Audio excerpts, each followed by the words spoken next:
Sobat Komsos, ketemu lagi di program Bisik Bincang Asik bersama Komisi Komsos Keuskupan Bandung.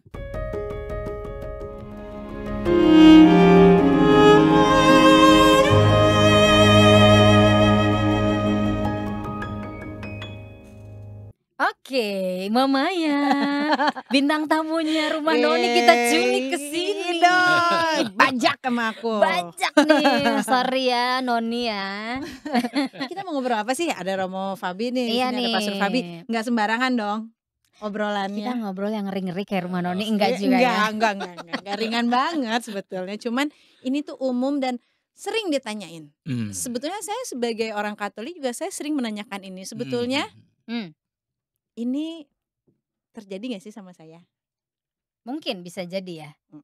Kan gini Pastor, kita nih diajarkan sebagai umat Katolik itu kan berdoa, Ya. ya kan? Berdoa, selalu berdoa dalam keadaan apapun, mau Ya. senang, mau susah gitu kan ya, Ya. mau lagi sakit, mau lagi sehat, Orang pokoknya Nasrani lah pokoknya mah iya ya. betul, pokoknya selalu berdoa gitu. Tapi kadang-kadang kita tuh ngerasa kita udah doa, tapi kok rasa-rasanya nggak didengar ya sama Tuhan ya? Doa kita tuh didengerin gak sih? Tuhan tuh denger gak sih gitu? Dikabulin gak? Didengerin gak? Rasanya tuh orang yang gak pernah berdoa kok hidupnya seneng aja. Terus gue yang kayaknya tiap hari berdoa Berdoa. dari subuh sampai subuh lagi. Usaha nggak? Doa terus. Ora et labora. Ora et labora ya. Iya rasanya gitu Pastor gitu kan. Emang bener sih kata Mama ya. Orang yang jarang berdoa tapi kok hidupnya malah nyaman gitu. Tapi sedangkan kita yang rajin berdoa kok kayaknya asa susah terus gitu. Ya menurut kita gitu ya. Menurut Menurut kita gitu. Iya. Itu aja berdoa susah, apalagi nggak berdoa. Iya. Gitu. Iya juga ya. Bener. Sebenarnya tuh kadang-kadang kita mikirnya gini, sebenarnya dikabulkan sama Tuhan itu kapan gitu. Hanya Tuhan yang bisa menjawab. Aduh jangan gitu Ya Pastor. nanyanya gimana? Teleponnya kemana? Ya. Nah saya pengen dulu ya kasih dasar untuk menjawab pertanyaan ini karena siapa tahu ada pertanyaan-pertanyaan berikut ya Iya. Oh banyak. yang akan dijawabnya dengan pernyataan saya yang pertama ini. Aha. Yakni saya mengikuti pikiran teolog ya, pastor Jesuit namanya Teilhard de Chardin ya, orang Prancis, yang dia katakan manusia itu tuh pada hakikatnya adalah makhluk spiritual yang mempunyai pengalaman sebagai manusia. Bisa nangkap istilahnya itu? Jadi kita ini makhluk rohani, hanya wujudnya manusia gitu. Dan itu ada dasar yang paling kuat yaitu bahwa Allah menciptakan manusia sesuai dengan citranya gitu kan. Iya. Nah citranya itu bukan hanya saja citra dalam arti wujud ya, bentuk, bukan hanya saja rupa, tetapi citra itu ada berarti hakikatnya, yaitu apa? Roh. Kita ini makhluk rohani, makhluk spiritual. Nama lainnya kita ini seperti Allah. Bahwa misalnya ada malaikat yang mempunyai cara mengalami para malaikat ya, iblis itu ya. Nah sekarang manusia ini membedakan diri dengan binatang, tapi kita ini sehakikat, serupa, ya, secitra dengan Allah. Jadi kita makhluk spiritual.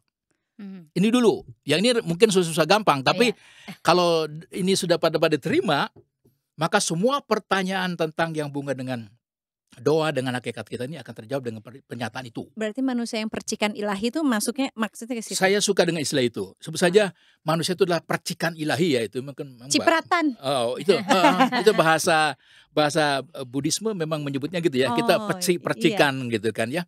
Jadi kita ini ilahi. Ilahi itu spiritual, hanya cara mengalaminya sebagai manusia. Tapi itu mungkin yang tidak disadari oleh kita sebagai manusia. Nah, gitu ya.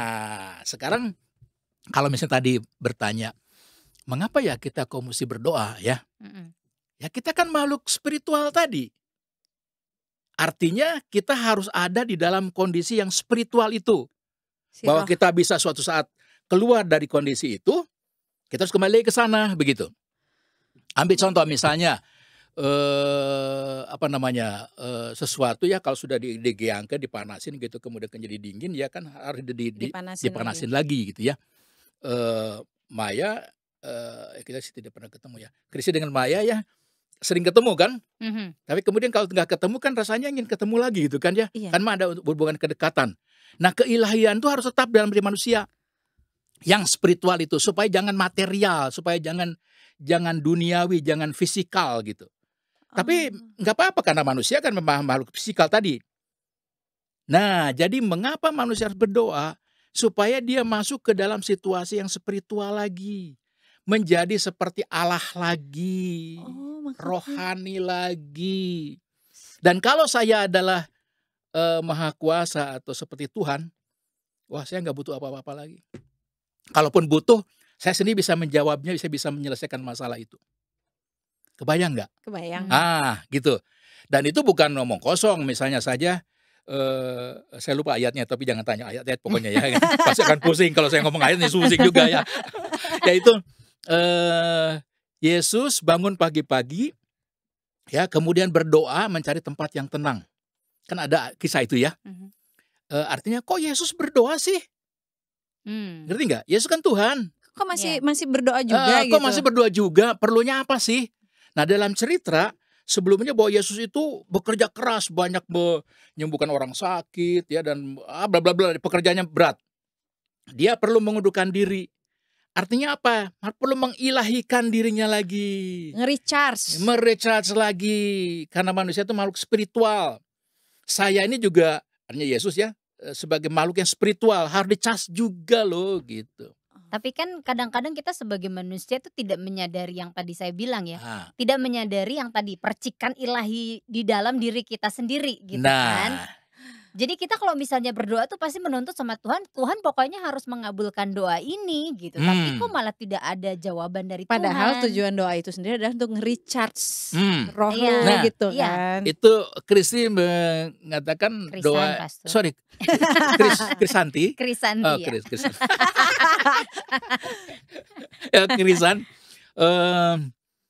Seakan-akan namanya doa itu kan permintaan, memohon, meminta gitu ya.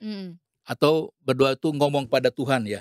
Sebenarnya doa yang sejati itu sebenarnya bukan kita ngomong kepada Tuhan, minta pada Tuhan, bukan loh ya. Kita mendengarkan Tuhan.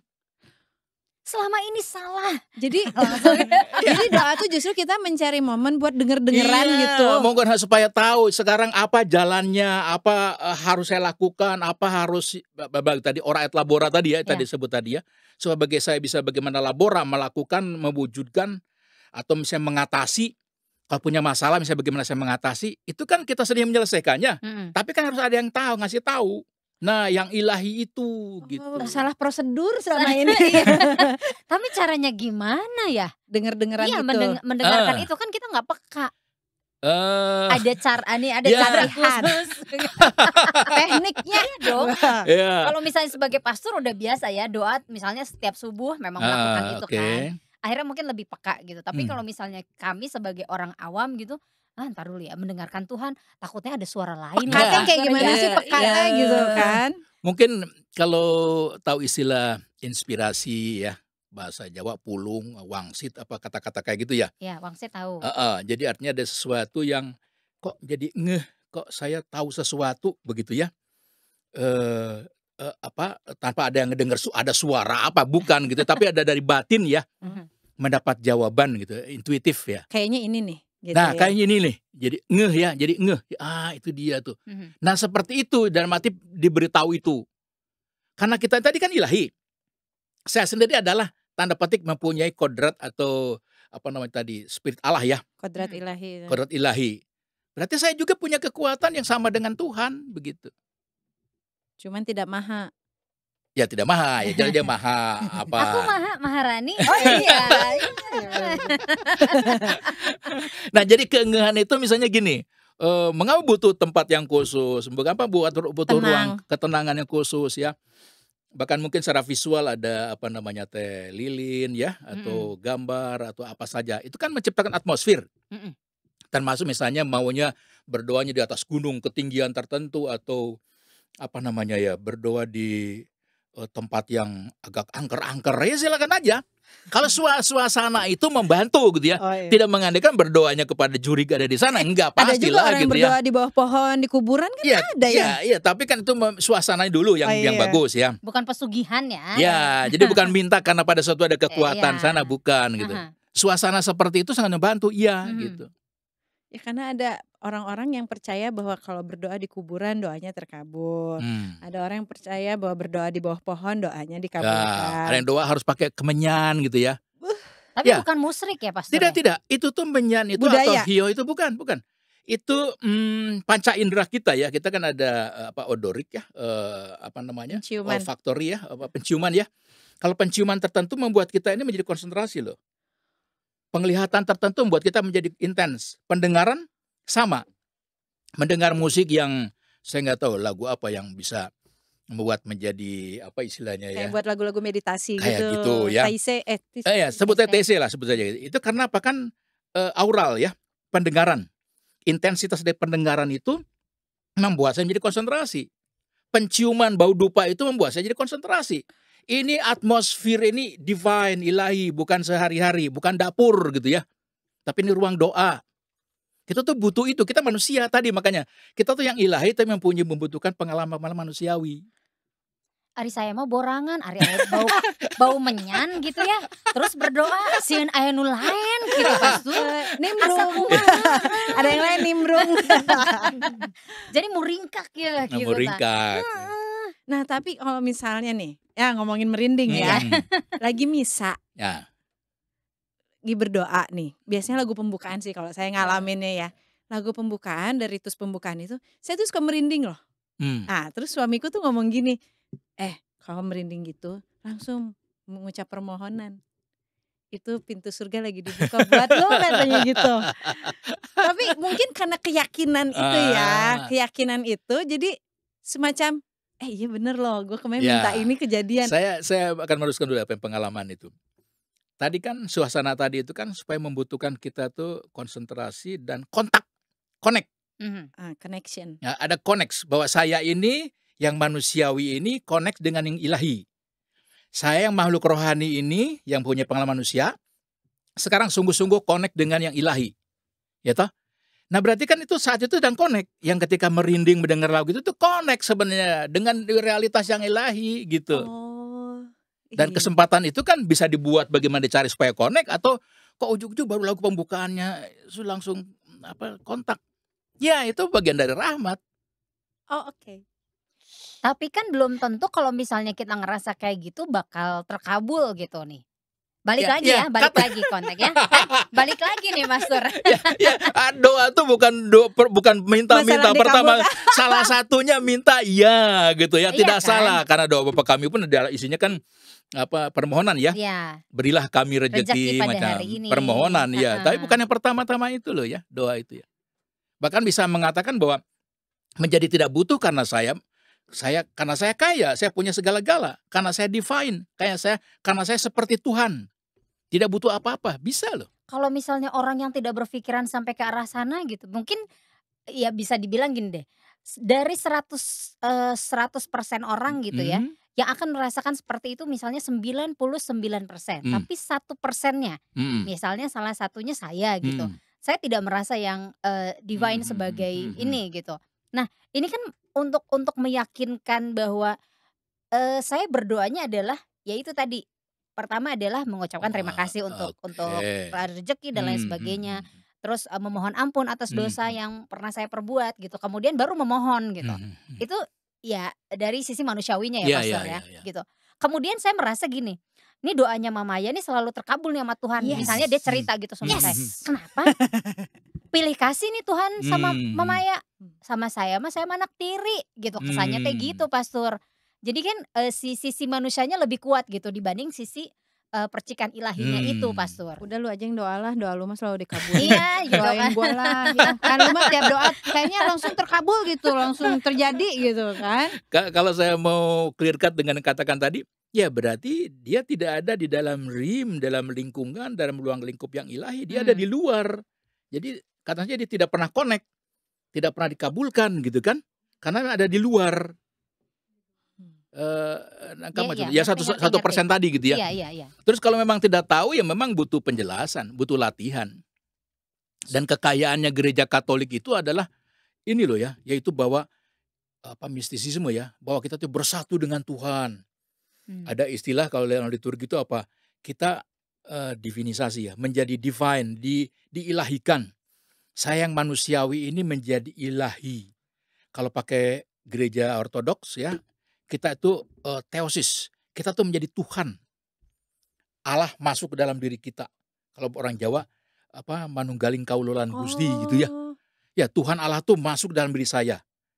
Yang mana kan kita menyambut tubuh Tuhan, tubuh Kristus. Tubuh untuk apa? Supaya Tuhan menyatu dalam diri supaya kita. Saya menjadi Tuhan. Tuhan itu ada dalam tubuh saya. Dan kalau saya jadi Tuhan berarti apa? Nyaris nggak butuh apa-apa tadi. Nggak ada kesulitan apapun juga. Tapi sebagai manusia itu rasanya tidak mungkin. Justru itu berarti masih terlalu manusiawi tadi, kurang yang ilahi gitu. Jadi mengapa doa terus menerus perlu? Itu tadi karena kita kan supaya ada dalam the realm of God ya. Emang ada caranya ya, Pastor, yang tadi kan kalau misalnya nih bikin suasananya deh gitu. Misalnya ada ruangan khusus untuk berdoa. Kemudian tambah lilin ya monggo gitu ya. Pakai dupa ya silakan. Pakai dupa ya silakan. Kalau kayak saya borangan nggak usah pakai dupa, lilin aja cukup. Musik ya, ada dengar suara ya. Saya agak takut gitu. Memang harus begitu atau kan kadang-kadang dimanapun kita berada kita bisa berdoa. Ya, gitu. berbeda-beda memang orangnya tadi sensibilitas odoriknya barangkali ada orang yang malah lemah ya. Maka barangkali penglihatan ketika naik gunung melihat alam yang luas atau di atas di pinggir pantai ya melihat samudra yang luas lebih bisa berdoa ya Tuhan kok saya sebegini kecilnya gitu ya. Saya membutuhkan Engkau. Pantesan tempat retret suka ngambil daerah yang dingin, dataran tinggi. Biara pertengahan tuh semua di jauh-jauh dari keramaian. Itu maksudnya. Kalau doa boleh minta kaya raya. Tuhan Gusti yang benghar. Manusiawi loh itu. Iya. Manusiawi kan Pastor ya. Iya, nah pertanyaan itu. Hidup ini semakin susah. Kan pertanyaannya apakah orang Katolik itu boleh berdoa untuk jadi kaya? Ya jawabannya iya. Kenapa tidak? Ngucap aja pengen sepeda juga boleh. Di dalam perjanjian lama mau mengatakan orang-orang yang diberkati Tuhan itu adalah orang-orang kaya. Orang-orang miskin berarti orang-orang tidak diberkati Tuhan. Iya bener. Perjanjian lama. Iya, perjanjian lama isinya begitu. Yakub udah punya, Abraham udah kaya kan, punya anak Yakub. Kaya juga. Yakub punya anak 12 tetap kaya. Iya. Jadi cirinya bahwa apa istilahnya kalau ada prosperous teologi ya, teologi kelimpah ruahan ya, ke orang yang yang kaya itu berarti orang diberkati Tuhan. Sehingga saya memang harus kaya gitu ya. Itu memberikan tanda bahwa saya diberkati Tuhan. Iya, boleh saja. Ada tapinya nggak? Ya ada tetapinya, tapi untuk apa? Gitu loh. Untuk menjalani kehidupan ini dengan senang hati, dengan sukacita, itu bisa tadi, berbagi. Gitu. Syukur kalau ngomong itu. Iya Nah kalau ngomong tadi berbagi ada dalam perjanjian baru. Orang perjanjian baru, dalam perjanjian baru tidak sangat ditekankan tentang prosperous theology ya, orang yang kemakmuran itu. Teologi kemakmuran dia. Jadi orang yang orang yang baik adalah orang yang punya perhatian kepada orang yang tertindas ya, orang outcast ya, Samaria gitu ya. Itu yang baik. Bukan jadi kaya, tapi jadi baik gitu loh ya. Jadi bahagia gitu loh. Karena kekayaan kan orang kaya tidak mengandalkan bahagia loh ya. Iya. Iya, betul. Kalau saya boleh bertaruh, walaupun saya bukan orang kaya ya, tapi saya bertaruh karena saya tahu orang kaya juga gitu ya. Siapa? Bisikin aja. Karena bahwa orang-orang kaya itu tidak menjamin bahwa mereka itu bahagia. Dan sebaliknya, orang-orang miskin mungkin tidak punya apa-apa, tapi saya akan berikan jaminan bahwa mereka itu lebih bahagia. Ya, itu bukan fiksi ya. Seringnya terjadinya begitu. Iya. Pengalaman Pastor Fabi ya dari sekitar. Iya, dan mungkin kalau ada orang kaya boleh diwawancara ya. Apakah memang bahagia? Saya akan mengatakan tidak. Money can buy happiness. Nah, itu dia. Kan kalau saya. Kalau pernyataan itu ada Marx ya. Karl Marx itu kan bab biangnya komunisme ya. Oh iya, Marx. Nah, Karl Marx dia bilang, saya pernah kaya. Oh, dia bilang. Dan saya pernah miskin. dan kaya itu lebih membahagiakan daripada ketika saya miskin. Ya. Dia bilang gitu. Iya, jadi lebih bahagia dalam arti memang lebih menyenangkan lah karena terjamin semuanya serba ada, saya akan tidak terlalu susah gitu ya. Pantesan dia bagi rata ya prinsipnya. Berarti nanti kalau berdoa lain kali boleh minta dicukupkan mungkin ya pastor. Lebih baik gimana nih kan ya istilahnya gini Cukup. deh. Cukup mau kemana ada boleh gitu ya cukup. Mau bayar uang sekolah Tuhan bulan ini bayar uang sekolah 3 jutaan pas ada. Tapi gak ada lebihnya kan cukup. Kalau lu mintanya buat uang sekolah. Minta lebihin banyak gitu Tuhan. Ada manusia mah gitu dah. Udah kalau gitu saya mau berdoanya gini, Tuhan saya mau rezeki melimpah. Boleh kan? Boleh. Sukses. Hanya Bapak kami kan mengatakan berilah kami rezeki hari ini. Melimpah. Sepas-pasnya ya, secukup-cukupnya ya. Hari ini besok kita minta lagi ya untuk hari ini day by day gitu ya, gitu. Dan Jadi bukan melimpah ya. Cukup bukannya kelebihan ya. Cukup untuk kebutuhan hari ini. Iya. Jadi sebetulnya doa Bapak kami itu baiknya didoakannya di pagi hari atau di tiap saat sampai malam mau tidur masih doain Bapak kami. Itu kan hari udah mau habis. Seperti minum obat, sehari 3 kali lah gitu ya, sesuai kan dengan nasihat dokter. Ada yang sehari 4 kali. Ada berapa kali ya? Ada. Obat 4 kali? Ada, sehari 4 kali ada. Cuman jarang. Siapa sih waktu itu pastor siapa yang bilang sebetulnya doa itu harusnya Pastor Fabi ya? Doa itu sebenarnya orang Katolik 7 kali loh sehari. Oh iya.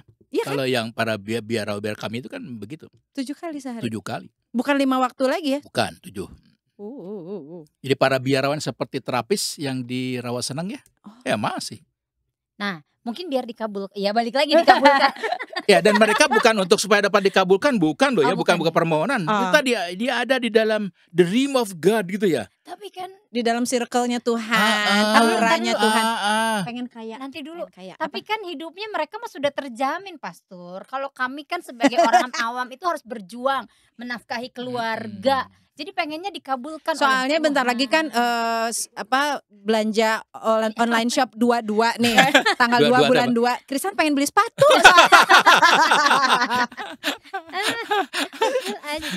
Bayangkan kalau misalnya Divine ya pasti nggak butuh sepatu loh. Karena merasa semua sudah cukup. Iya, dan mengapa saya perlu sepatu? Atau seandainya tadi ada dalam the realm of God ya, saya kan berarti tidak punya uang untuk beli sepatu. Jadi masalahnya ya, menjadi punya jalan artinya apa? Menjadi jelas, menjadi tenang, menjadi tahu, oh sebenarnya saya harus kerja keras apa, saya punya uang apa gitu. Itu. Iya, dari mabuk itu kan membuat orang menjadi seperti Tuhan, menjadi serba kecukupan, tenang jiwa, lahir batin, roh itu ya. Coherence, balance ya. Balance. Dan itu berarti semuanya tidak ada masalah. Melihat anak cerik ya menjadi tenang gitu ya. Lain rungsing. Bukan rungsing karena bukan aku banget itu. Vertigo. Jadi doa itu sebetulnya harus hafalan. Oh ya, itu. Ada doa yang dibacakan. Tapi jadinya kita hafal mulut nih. Hafal cangkem lah istilahnya orang sini bilang. Doa tuh jadi harus yang kayak gimana sih supaya ada esensinya, kita masuk ke dalam auranya Tuhan, circle-nya Tuhan tuh doanya harus yang kayak gimana. Iya. Nah, ini tadi puji syukur soalnya banyak banget tuh doa panduan. Ya tadi Christian tadi ngomong bahwa dari 99,9 tadi ya ada sekian orang yang tidak ada dalam itu atau tidak tahu ya. Maka pertanyaan ini bisa menjawab, yaitu bahwa ya memang butuh latihan sih semuanya. Emangnya Maya bisa main gitar nggak? Digitarin biasanya, diiringi sama Yesaya. Pak Steph barangkali nggak tahu dia bisa main gitar, tapi kan nggak ujuk-ujuk bisa dong main gitar tuh ya. Iya, harus ada latihan dong. Iya. Semakin lama dia semakin canggih bagaimana roman sedamur dengan kunci berjalan ya. Kunci berjalan-jalan maksudnya. Itu ya. Itu karena terus-menerus kan? Iya. Demikian juga doa. Kalau misalnya tidak pernah ada latihan terus-menerus ya tidak canggih. Jadi ingat omongan cerita Krisan. Orang Katolik itu kalau doa tunjuk-tunjukan ya. Kenapa ya? Apa karena tidak terbiasa doa spontan? Karena terbiasa doanya dipandu lewat buku? Enggak, ini saya tadi sedang menjawab pertanyaan tadi kan. Jadi memang perlu latihan gitu kan. Terus bahwa doa yang harus hafalan atau spontan itu gitu ya. Kan juga masalah kebiasaan ya. Ada orang yang memang bisa sangat spontan toh. Tapi ada juga hafalan yang tidak salah. Doa hafalan itu tidak salah. Malah doa hafalan itu menurut saya ya, ini saya sudah pernah buktikannya ini udah lama sekali ya di orang-orang jompo ya. Ada orang Katolik, orang Protestan. Orang Katolik kan kalau doa kan hafalan ya. Iya. Apalagi doanya pakai apa? Pakai Rosario. buku. Rosario. Nah, rosario itu kan ya hafalan dong, gitu toh. Iya. Hafal gitu. Kali ini orang-orang jompo itu ya, yang Protestan sudah tidak bisa berdoa lagi. Karena memang tidak bisa spontan. Ya enggak? Karena kan dia sudah lupa. Ya sudah lupa lah. Orang Katolik itu karena doanya hafalan jadi masih bisa hafal gitu. Padahal kan saat tua itu kan butuh doa.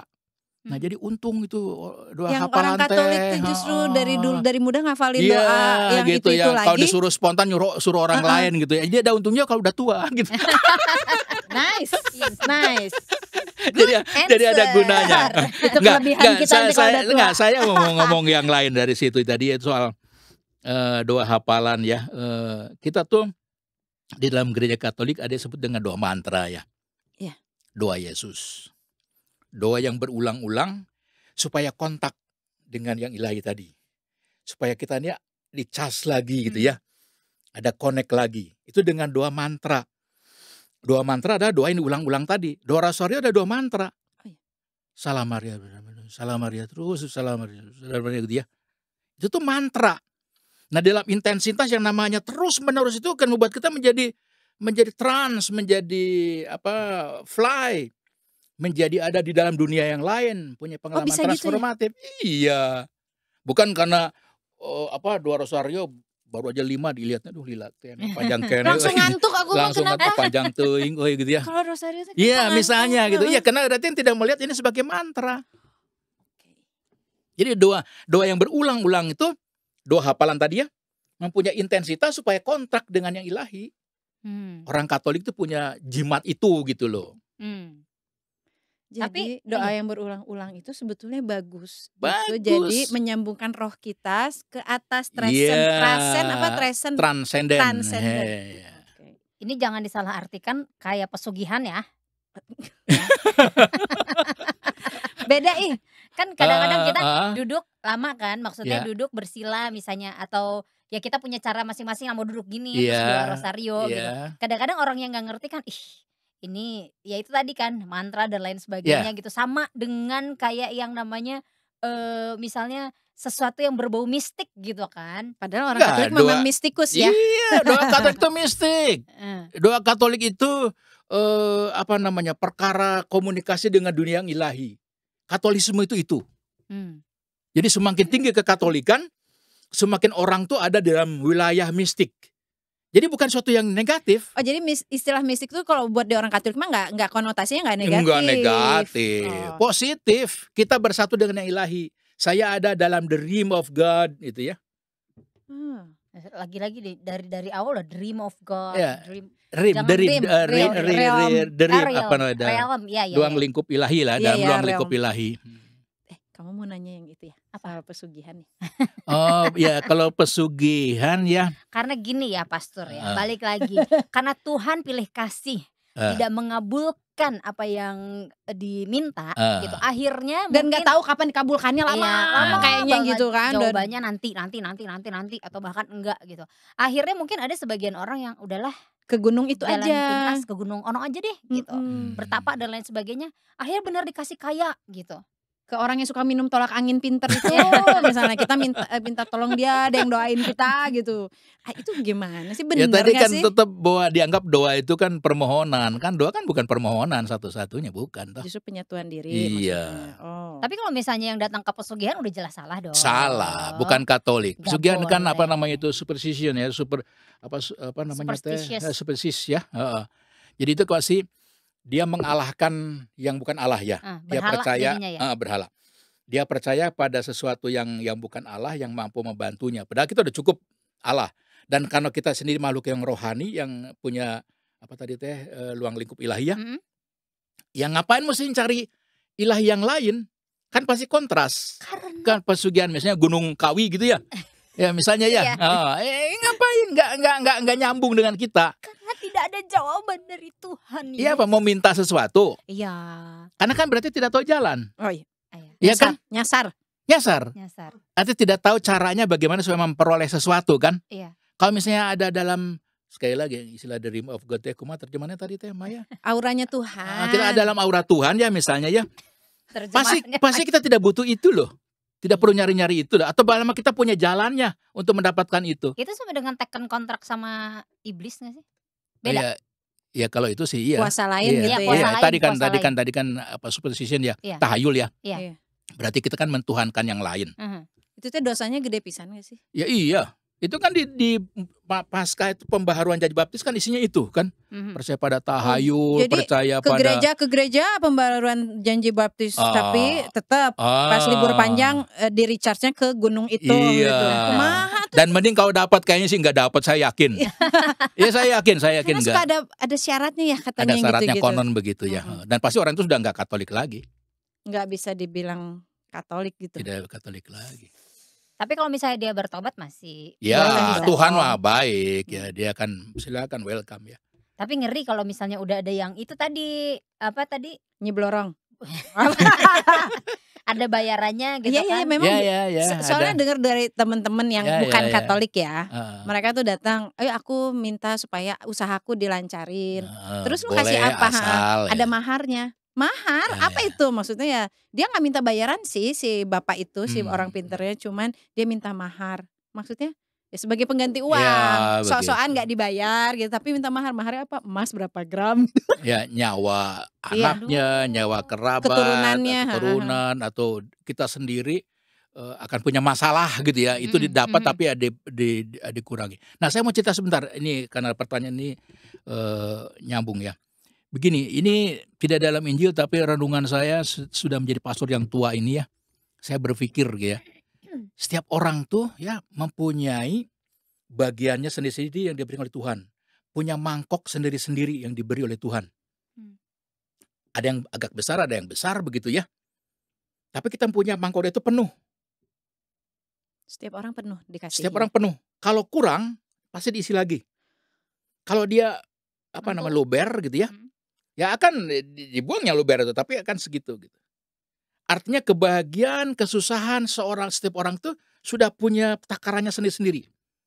Jangan ingin sekarang punya Pak Stef itu dia punya ember, punya saya cuma segede gini. Waduh, saya iri. Enggak. Dia punya masalah, tuntutannya juga sama sebesar itu gitu. Itulah mengapa talenta ya. Ada yang diberi 10 talenta, 5 talenta, 2 talenta, 1 talenta ya. Iya. Itu sudah punya ukuran sendiri-sendiri. Dan kalau misalnya tadi saya iri pengen punya Pak Stef tadi, ya ingat loh ya, punya kamu jatahnya cuma segitu. Kalau dikasih pasti akan berkurang. Tanggung jawabnya pasti lebih besar. Itu. Sehingga mitologi tadi tentang pesugihan ya, kalau misalnya dikasih, ya boleh saja ya dikasih ya. Misalnya saya nggak membutuhkan kekayaan apa gitu tuh ya. Tapi ya akan dikurangi. Tadi kalau dapat tuh akan dikurangi bagian apanya. Entah saya jadi sakit lah, entah umur pendek lah, atau ada kegagalan apalah gitu ya. Ada orang Sunda suka ngomongin istilah Sunda, beungharku beungharna. Tapi gitu. Boga keturunan, keturunan tapi kieu misalnya. Terus geringan, sakit-sakitan, beungharku beungharna tidak menikmati. Nah, itu yang tadi takaran tadi ya. Entah dia kaya loh, wah kita miskinnya. Tapi ternyata anaknya debil ya, idiot misalnya ngomong. Sorry itu saya kalau. Tapi itu maksudnya mengatakan seperti itu. Dan kita memang Allah tidak adil gitu kan. Allah adil karena kamu diberinya pas sama gitu. Jadi kalau kamu dapatnya jerigen, aku mah botol, aku misal nggak boleh sirik ya, aku tuh ke kamu mah jerigen lah 5 liter ya. Gitu maksudnya ya berarti. Tapi ya itu ya balik lagi ya, kadang-kadang manusianya tuh masih lebih kedagingannya masih pengen lebih. Iya dong. Ya. Gitu. Karena kan tuntutan dari zaman juga ya, maksudnya tuntutan dunia ini juga kan budaya, ya lingkungan, ya. Kalau misalnya dari medsos sih masih bisa ditepis lah. Dia jalan-jalan ke sini, dia beli tas ini, beli sepatu ini. Itu mah nggak butuh gitu. Tapi kan maksudnya tadi biaya ke sekolah, biaya hidup makin tinggi dan lain sebagainya. kebayang gitu pastor kalau misalnya sebagai manusia, tadi takarannya cuma segini. Tapi kan kurang, itu tadi ya, tidak ada dalam auranya Iya. kealahan itu ya. Iya. Bisakah kita sebagai manusia menerima itu pastor? Kadang Saya yakin bisa ya. Saya bukan ngomong kosong karena saya ngomong aja karena saya pastor, enggak ya. Saya dengan refleksi, dengan pengalaman ya. Betul. Tadi kalau misalnya apakah pastor pernah nggak meminta permohonan kepada Tuhan gitu ya, yang sungguh-sungguh permohonan? Oh, saya pernah dan langsung dikabulkan. Benar. Apa itu? Saya minta mobil. Jadi suatu hari saya berkarya di Rangkas Bitung ya. Pelayanan saya kan jauh ya, Cikotok, Cirotan, Pandeglang, mana gitu ya. Tahun 92-an gitu ya. Mobil saya tuh rusak dan memang sudah jelek lah punya pastoran itu ya. Saya bilang saya ketika udah mau berangkat nggak jadi berangkat ya, saya berdoa. Sebenarnya nggak mungkin saya berkarya untuk Tuhan kalau kayak gini kendaraannya ya. Ini barang duniawi loh ya, mobil itu barang duniawi ya. Tapi ya, saya terserah Tuhan. Karena saya mau menjalankan karya ya, mewartakan kerajaan Allah, bla bla bla, istilah-istilah yang bagus-bagus itu kan ya. Tahu nggak, seminggu kemudian saya mendapat mobil itu. Iya. Seminggu jawabannya? Seminggu, tidak bahkan mungkin 2 dari seminggu karena seminggu dapatnya ya. Jadi berapa hari kemudian mama saya telepon, ada seorang orang Katolik ya di Megamendung, nanya-nanya Romo Fabi sekarang di mana gitu ya. Terus ada di Rangkas. Oh, tolong kasih tahu dia butuh apa. Mungkin perbaiki gereja atau apa gitu. Lalu ya sudah kontak saya. Lah saya kontak dia. Butuh apa? Saya butuh mobil. Ya sudah kesini sekarang, datang ke Jakarta. Ya. Ya kesini sekarang. Lalu langsung ke showroom, pilih yang mana. Baru. Ada yang mau kontak saya nggak nanya? Masih ada nggak orangnya Romo Fabi? Boleh kenalin nggak? Ada yang mau kontak saya nanya, saya butuh apa? Ya, bagi saya itu 2 material ya yang langsung dikabulkan. Itu bukan fiction ya. Ini bener real. Dan memang saya butuh. Dan saya berdoa sungguh-sungguh, Tuhan saya butuh ini. Berarti sebenarnya yang dikabulkan Tuhan adalah apa yang kita butuhkan gitu. Iya, yang sungguh-sungguh dan mungkin untuk apa. Iya. Yang menurut Tuhan baik buat kita, ya. Atau yang menurut kita butuhin. Misalnya gini, saya butuh ini tapi kata Tuhan nggak baik. Tadi kan mobil itu buat kebutuhan saya dong. Iya. Saya tidak mau jalan kaki, saya tidak mau sewa juga tidak ada ya, atau saya pinjam ataupun tidak mungkin ya. Kan buat berkarya. Dan itu kan saya butuh, saya minta Tuhan. Menggembalak loh. Kalau kasusnya soal pacar nih, teman boleh, hidup, boleh. Tuhan saya mau dia jadi teman, saya mau dia jadi suami saya. Tuhan saya cinta sama dia, saya nggak tahu saya nggak bisa hidup tanpa dia. Tapi yang semakin saya berdoa, semakin dijauhkan. Semakin banyak masalah. Itu teh membaca tanda-tanda kepekaannya teh yang kayak gimana ini mengartikannya gitu loh suasana ini. Apakah jawabannya lainu iya maya lain? Iya kan, andaikan Tuhan langsung ngomong saya terima. Coba kan tidak ada jawaban pasti. Geus aya saina ieu kan buta bisu tuli buta teh kan. Terus misalnya cinta buta ya. Misalnya akunya pengen banget sama dia gitu, tapi orang tua menentang gitu, nggak boleh. Apakah itu juga signs atau kepekaan yang seharusnya aku sadari bahwa Tuhan itu benernya Tuhan itu jawaban. Tuhan kalau dia jodohku dekatkan, kalau tidak jodohku jauhkan. Enggak sedih jauhkan. Gua enggak. Iya kan itu dia. Dan enggak sama tanda-tandanya gitu kan. Jadi membaca tanda-tanda Tuhan, jawaban Tuhan tuh kayak gimana? Iya, atau sampai sejauh mana? Ini perjodohan mana ya, banyak pastilah yang kasusnya kayak aku gitu. Iya, sampai sejauh mana kita harus bersabar untuk menunggu jawaban dari Tuhan. Iya. Doa ora et labora itu kan berarti selain kita berdoa juga kita bekerja ya, berikhtiar ya. Iya. Tadi saya berdoa supaya dapat jodoh tadi ya yang pas. Dan ada yang dicintai dan memohon supaya itu gitu ya. Iya, aku pengen itu, pengen orang itu gitu. Tapi Tuhan nih. Dan ya bahkan mungkin karena Tuhan tahu kalau kamu kawin dengan orang itu, kamu malah akan lebih sengsara misalnya ya. Kedepannya teh gitu ya. Dan Tuhan mungkin tidak akan memenuhi permohonan itu. Gimana aja caranya pokoknya nggak dikabulkan gitu. Disitulah saya marah sama Tuhan. Kenapa Tuhan nggak kabulin? Dan Tuhan tidak adil. Tuhan sangat adil. Ya Tuhan sangat kenapa adil sih itu justru. Berdoa jodoh dikasih jodoh. Aku tuh udah kurang berdoa apa? Aku udah novena kesini kesana. Kenapa Tuhan nggak kabul? Ya iya jawabannya henteu. Ayo gelut di sini. Si ego manusia teh ya. Iya, dan itu kan ngukurnya lagi waktu Tuhan tidak sama dengan waktu Allah ya. Waktu Kalau kita dalam tidak sama dengan waktu. Allah dalam Mazmur bilang 1000 tahun itu sama dengan satu giliran ronda malam. Jadi sama dengan satu malam lah ya, 1000 tahun itu. Bagi manusia, bagi Tuhan itu semalam lah. Bagi kita kan lama, Tuhan kan enggak. Atau sebaliknya kan? Iya. Artinya nunggu terlalu lama, iya bagi Tuhan ya istilahnya harus sabar atau nunggu. Kayak begitu kan. Mengapa mesti merasa sangat lama? Atau mengapa tidak dikabulkan? Bagi Tuhan 1000 tahun sama dengan satu giliran ronda malam. Beda lagi kalau udah dikejar tayang sama keluarga. Kejar Udah umur tayang. segini lu teh gak kawin-kawin. Pacar aja gak punya. Ya itu kan pikiran manusia, bukan pikiran Tuhan. Itu ukuran sosial kultural, ya toh. Mungkin bagi Tuhan malah sebaiknya kamu menjadi biarawati. Sudah tidak bisa. Maaf ya.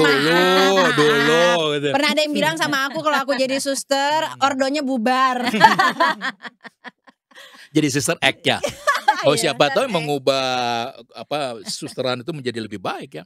Ketika Maya masuk malah justru ada pembaruan kan. Dulu tuh cuman gara-gara doa loh, aku tuh sering berantem sama mamaku zaman kuliah. Tiap aku punya cowok ya, mamaku gak suka. Itu kalau aku kuliah ya, bajuku tuh didoain tumpang tangan sama mamaku. Tuhan putuskan benang kasih di antara mereka, tali kasih. Karena hatiku tidak memberi kepada pria ini. Oh, mama gue sampai segitunya. Mamaku tuh, dia mah segala pacar gue didoain. Jadi sampai akhirnya saya gak kenalin pacar saya. Aku nanti didoain. Tapi memang benar yang Romo Fabi bilang. Yang jawaban Tuhan, mungkin Tuhan gak berkenan ya. Iya. Cowok itu deket sama kita, ada aja sialnya, ada aja. Nah kalau gagal. saya ngomong-ngomong berhubungan dengan teologi cinta gitu ya, saya malah bertanya, apakah benar-benar Maya cinta dengan laki-laki itu dan laki-laki itu juga cinta secara sejati ya, secara tulus murni ya. Kalau iya, saya yakin orang tua tidak mampu akan memisahkannya. Kalau udah dari sana. Karena apa? Itu cinta itu kan suci kan. Allah adalah cinta kan. Termasuk juga cinta yang tadi bukan hanya erotik, tapi memang you belong to me. Kamu tuh bukan siapa-siapa, kamu tuh bagian dari diri saya. Saya cinta dan sungguh-sungguh ya, tidak berdusta. Tidak karena hartanya atau tidak karena bukan karena ada apanya ya. Bukan karena fisikalnya ya, karena seksualitasnya. Mungkin bukan. Sungguh-sungguh pure cinta, kalau itu saya yakin. Jalan tol.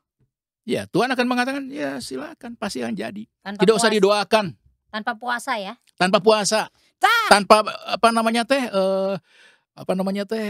yang 9 kali teh apa namanya? Novena. Tanpa novena toh. Iya. Ngomong-ngomong ya, doa. Mamaku sangat percaya dengan doa puasa. Waktu aku pacaran sama orang beda agama, dia puasa Senin Kamis. Ya, enggak apa. Itu oke, ada dalam kitab suci juga. Iya benar ya? Ada. Jadi kalau ada mau intensitas ya, berdoa dan puasa. Itu bisa misalnya istilahnya? Saya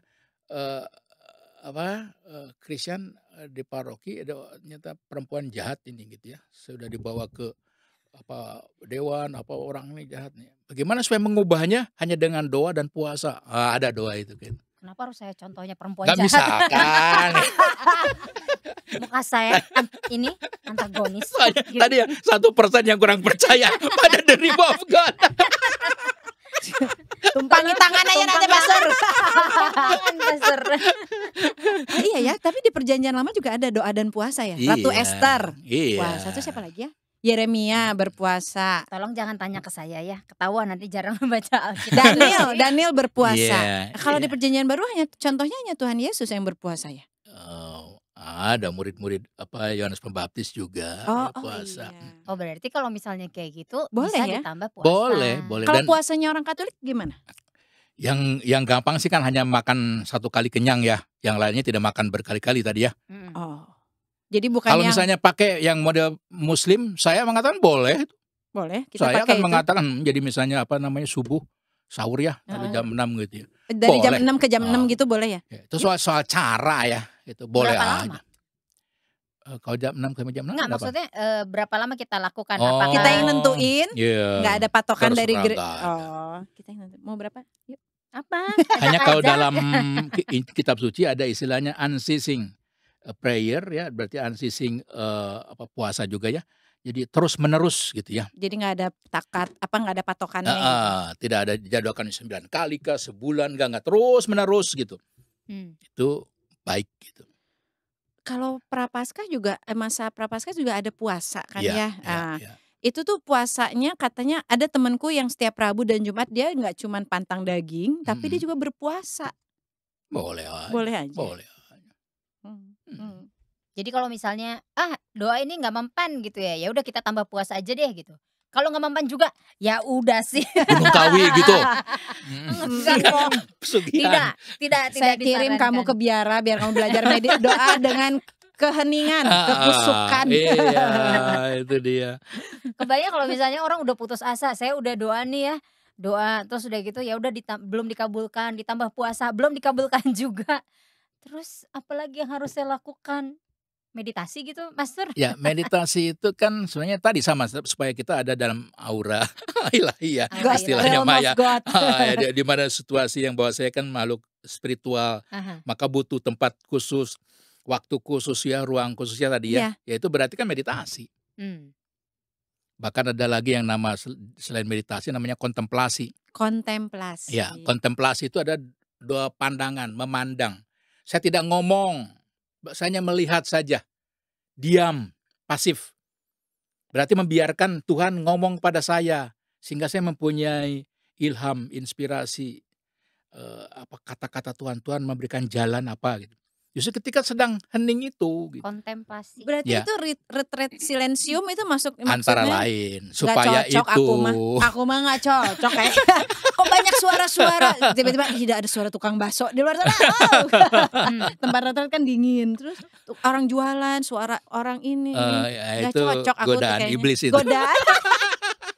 Soalnya minggu kemarin diajak meditasi sama Pastor Iwan kan aku sebelum Baki Ciring kan ayo Krisan kita meditasi. Iya Pastor gitu.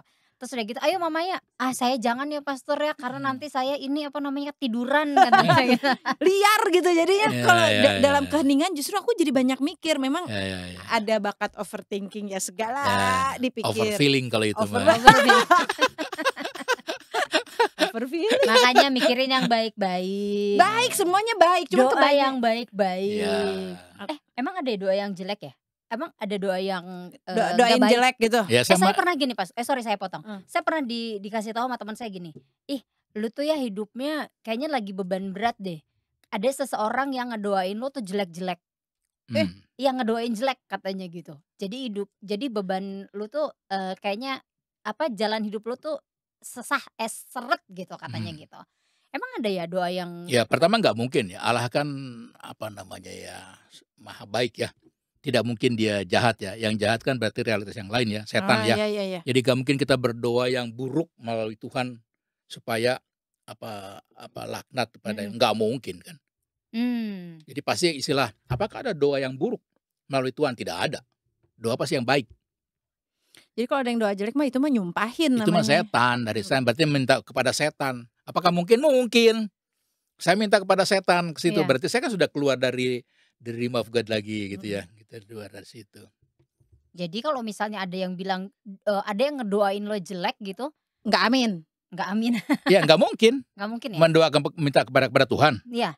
Tuhan kan baik, kebaikan, maha baik. Masa kita berdoa yang jahat untuk gitu ya?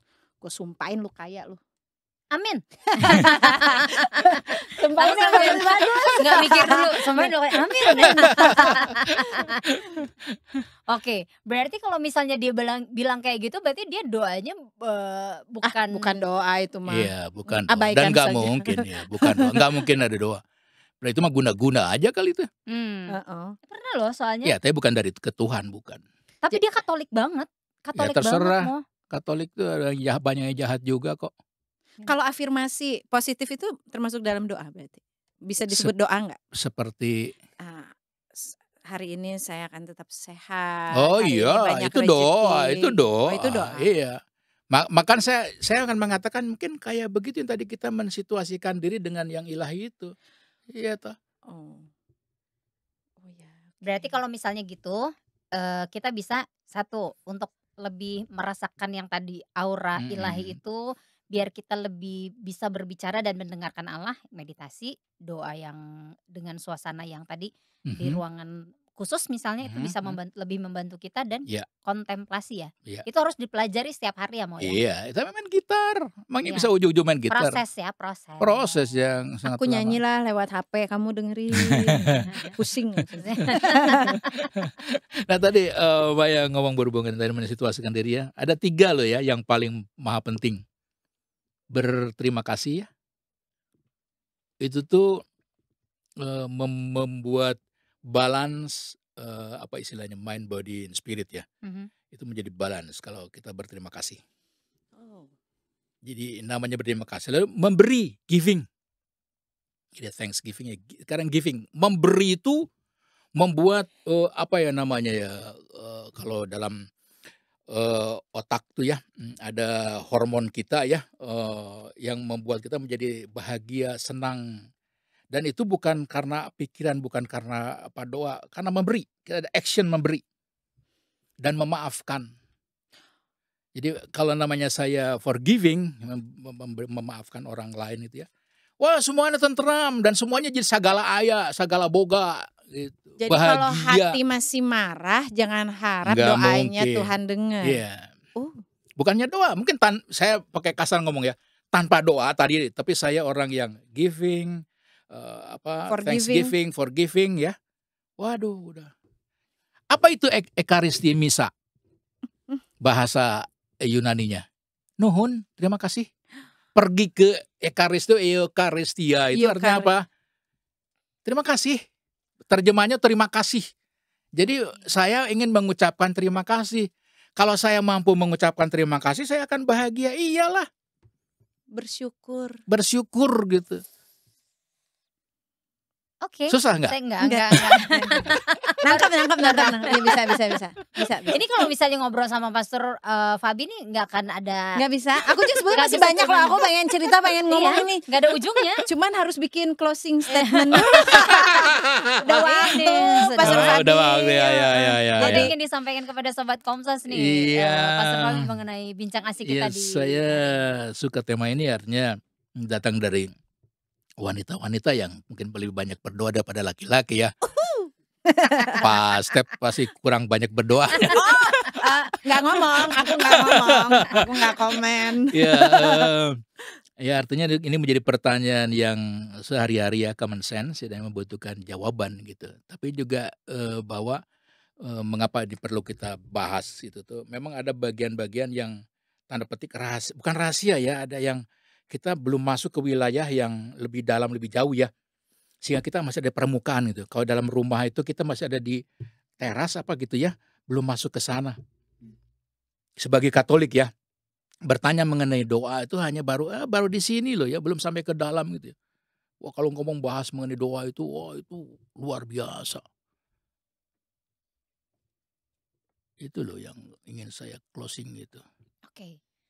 Berarti kita mah baru seujung kukunya doang. Iya. Jadi doa Panjangnya masih Belum Jadi itu. doa teh jangan asal ngomong.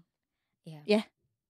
Pokoknya kita belajar setiap hari ya. Iya, harus setiap hari diulang-ulang jadi Biar mantra. masuk dalam aura. Ada jilid 2, jilid 2 doa. Jilid 2 doa. Oh iya. Ya sudah, kita pamit ya. Terima kasih. Ya, Makasih baik, loh ya, Pastor terima Fabi kasih. sudah mau dibajak ke bisik. Terima kasih. Gak hanya di rumah Noni aja. Iya.